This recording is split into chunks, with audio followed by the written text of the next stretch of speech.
Assalamualaikum warahmatullahi wabarakatuh. Sebelumnya izin memperkenalkan diri, nama saya Desi Kumalasari dengan NIM 1802102 dari kelas 7B PGSD. Di sini Desi akan membahas tentang pembelajaran terpadu, model-model pembelajaran terpadu. Nah, yang pertama yaitu apa sih yang dimaksud dengan pembelajaran terpadu? Pembelajaran terpadu sebagai suatu konsep yang merupakan pendekatan pembelajaran yang melibatkan beberapa mata pelajaran untuk memberikan pengalaman belajar yang bermakna bagi anak. Cara memadukannya ditinjau dari konsep, keterampilan, topik, dan unik tematisnya. Nah, menurut Robin Fogarty 1991 terdapat 10 model dalam merencanakan pembelajaran terpadu. Yang pertama, model penggalan, fragmented. Yang kedua, model keterhubungan, connected. Yang ketiga, model serang, nested. Yang keempat, model urutan atau rangkaian, squanted. Yang kelima, model bagian, shared. Yang keenam, model jaring laba-laba, webbed. Yang ketujuh, model galut, threaded. Yang kedelapan, model keterpaduan, integrated. Yang kesembilan, model celupan, immersive. Yang 10, model jaringan, network. Yang pertama, model penggalan atau fragmented. Model fragmented ditandai oleh ciri pemaduan yang hanya terbatas pada satu mata pelajaran saja. Misalnya dalam mata pelajaran bahasa Indonesia, yaitu materinya pembelajaran tentang menyimak, berbicara, membaca, dan menulis dapat dimadukan dalam materi pembelajaran keterampilan berbahasa. Dalam proses pembelajarannya, butir-butir materi tersebut dilaksanakan secara terpisah-pisah pada jam yang berbeda-beda. Nah, di sini bisa dilihat dalam sebuah gambar. Ini contoh gambar model penggalan atau fragmented.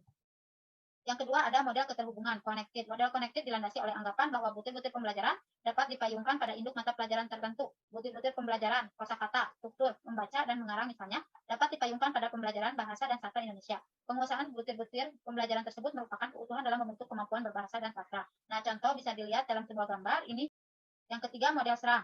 Nested. Model nested merupakan pemaduan berbagai bentuk penguasaan konsep keterampilan melalui sebuah kegiatan pembelajaran. Misalnya pada satuan jam tertentu, seorang guru memfokuskan kegiatan pembelajaran pada pemahaman tata bentuk kata, makna kata, dan ungkapan dengan saran pembuahan keterampilan dalam mengembangkan daya imajinasi, daya berpikir logis, menentukan ciri bentuk dan makna kata dalam puisi, membuat ungkapan, dan menulis puisi.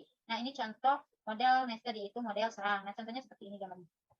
Ada model urutan atau rangkaian, squatted. Model squatted merupakan model pemaduan topik-topik antar mata pelajaran yang berbeda secara paralel. Isi cerita dalam roman sejarah misalnya, topik pembahasan secara paralel atau dalam jam yang sama dapat dipadukan dengan ihwal sejarah perjuangan bangsa, karakteristik kehidupan sosial masyarakat pada periode tertentu maupun topik yang menyangkut perubahan, makna kata topik-topik tersebut dapat dipadukan, pembelajarannya pada alokasi jam yang sama. Nah, contohnya pada antar mata pelajaran bisa dipadukan secara paralel.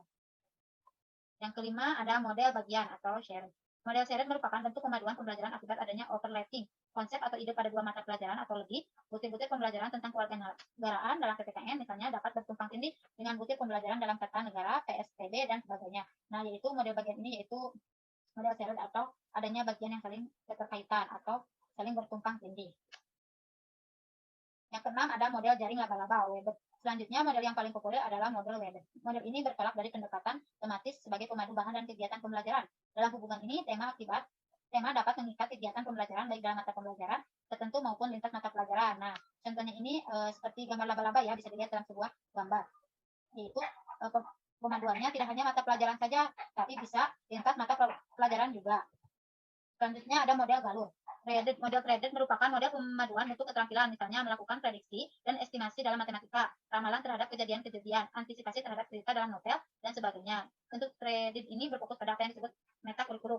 Threaded ini bisa dilihat dalam sebuah gambar, ini kayak menyusun dari kejadian satu sampai kejadian selanjutnya itu menyusun bertahap.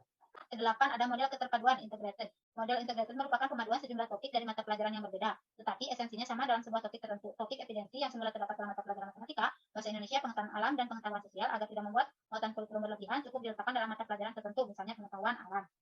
Nah, topik ini yaitu dipadukan atau keterpaduan antara pembelajaran satu dan pembelajaran lainnya, yaitu saling berkaitan. Kesembilan ada model celupan, imersif. Model imersif dirancang untuk membantu siswa dalam menyaring dan memadukan berbagai pengalaman dan pengetahuan yang dihubungkan dengan medan pemakaian. Dalam hal ini, tukar pengalaman dan pemanfaatan pengalaman sangat diperlukan dalam kegiatan pembelajaran. Model celupan ini yaitu bisa dilihat dalam sebuah gambar, ya gambarnya ada dalam menyaring pengalaman dari berbagai pemikiran hingga dipadukan dalam sebuah pembelajaran. Yang ke-10 ada model jaringan networked drive. Model networked merupakan model pemaduan pembelajaran yang menandaikan kemungkinan mengubah konsepsi, bentuk pemecahan masalah maupun tuntutan, bentuk keterampilan baru setelah siswa mengadakan studi lapangan dalam situasi, kondisi maupun konteks yang berbeda-beda.